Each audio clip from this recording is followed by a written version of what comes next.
প্রচণ্ড গরম, সূর্যের অতিবেগুনি রশ্মি একেবারে গায়ে এসে পড়ছে, ঘেমে জর্জরিত শরীর, তবুও নেই ক্লান্তির ছাপ। ঈদ শেষে আবারও শুরু হয়েছে বসুন্ধরা কিংস একাডেমির অনুশীলন। প্রচণ্ড গরমেও চলছে খুদে ফুটবলারদের প্রস্তুতি। 3টা টার্ফেই তাদের ব্যস্ততা, কোচরাও নিজেদের কাজটা করছেন। কারো ফেস এক্সপ্রেশনে বোঝার উপায় নেই যে তারা ক্লান্তির টের পাচ্ছেন। এর কারণ সবাই এখন প্রস্তুতি নিচ্ছেন একাডেমির টুর্নামেন্ট নিয়ে। যদিও রোজার আগেই টুর্নামেন্ট হওয়ার কথা ছিল, তবে নানা কারণে তা হয়ে ওঠেনি।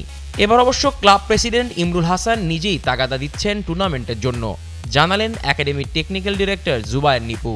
ব্রেকটা অনেক সময় ভালো, অনেক সময় খারাপ হয়, কিন্তু বাচ্চারা যারা ব্রেক দিয়েছিলাম ওদেরকে আমরা হোমওয়ার্ক দিয়েছিলাম, তো ম্যাক্সিমাম হোমওয়ার্ক করেছে। আজকে যে ট্রেনিং করে দেখলাম যে না, ওরা ট্রেনিংয়ে আছে এবং ওরা ভালোই করছে। গতকালকে আমাকে জোর সরে বলেছে আমার প্রেসিডেন্ট যে টুর্নামেন্ট তাড়াতাড়ি করেন, তো আমরা চাচ্ছি যে ওদেরকে আমরা বারবার বলে দিচ্ছি, গতকাল থেকে স্টার্ট করেছি, সিনিয়রদের বলেছি তোমরা সবাই ম্যাক্সিমাম প্লেয়ার যারা আসো নাই তাদেরকে খবর দাও, আমাকে টুর্নামেন্টের ব্যবস্থা করছি। আমাদের এখানে টুর্নামেন্ট সারা দিনব্যাপী 2 দিনব্যাপী হবে, এটা এই মাসেই শেষের দিকে হবে ইনশাল্লাহ।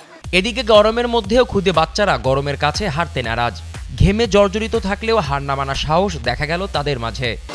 আজকে কোচ হচ্ছে স্টিক্সের ড্রিল হয়েছে মেনলি, গরমে পুরো প্রবলেম হচ্ছে না। ফুটবল হচ্ছে কি অ্যাকচুয়ালি আমার হবি, এই জন্য ফুটবল পড়ালেখার পাশাপাশি ফুটবল দুইটাই ম্যানেজ করা। বসুন্ধরা কিংস একাডেমির বাচ্চারা শুধু দেশের নয়, খেলা দেখেন ইউরোপিয়ান ফুটবলও। রিয়াল মাদ্রিদের কামব্যাক নিয়েও আশাবাদী তারা।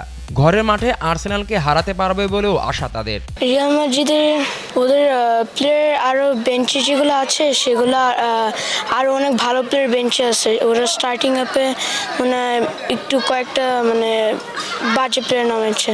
ওরা হয়তো বা পারবে, চেষ্টা করলে পারবে অবশ্যই। ঈদের পর শুরু প্রস্তুতি, বাচ্চাদের অভিভাবকরাও সিরিয়াস। ছেলেরা খেলছে আর তাদের নজরে রাখছেন বাবা মারা। সব মিলিয়ে কিংস একাডেমিতে ফুটবলের পরিবারটা একই সূত্রে গাঁথা। জিসান আহমেদ, কালের কণ্ঠ।